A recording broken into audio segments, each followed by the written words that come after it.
کوئی حسن کا دل ربا ہے، کوئی عکس سیدہ شبیر کا یہ قافلہ، تھامے علم جو ہے جوان عباس میر کارواں، کارواں کارواں عباس میر کارواں، کارواں کارواں عباس میر کارواں، یثرب سے تابہ کربلا ہر دم طواف قافلہ، عباس کرتا ہی رہا پردے کا ذمہ دار تھا، یوں مطمئن تھی بیبیاں عباس میر کارواں، کارواں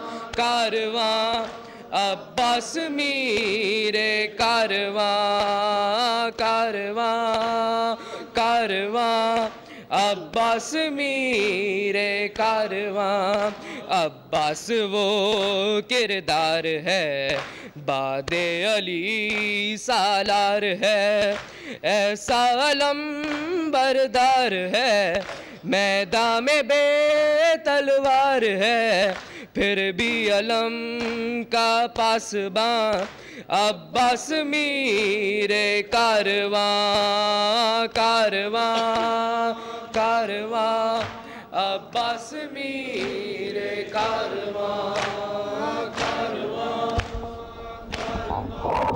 عباس میر کارواں، خون میں ڈوبا ہوا دیکھ کر خالی علم، بچے خاموش ہوئے جب سکینہ نے کہا، پانی مانگے نہ کوئی رو کے سکینہ بولی، پاس بابا کے میرے دوسرا عباس نہیں، پانی مانگے نہ کوئی رو کے سکینہ بولی، پاس بابا کے میرے دوسرا عباس،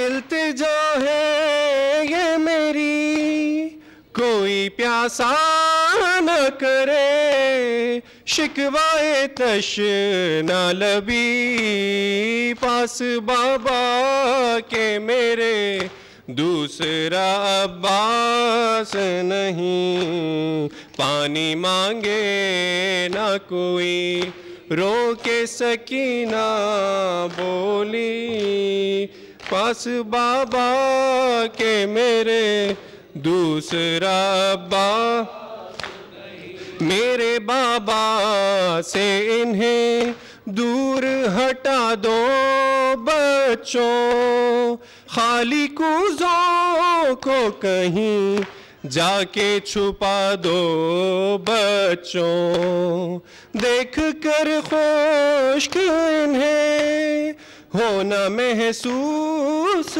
کہیں اپنے باہی کی کمی، پاس بابا کے میرے دوسرا عباس نہیں، پانی مانگے نہ کوئی رو کے سکینہ بولی، پاس بابا کے میرے دوسرا،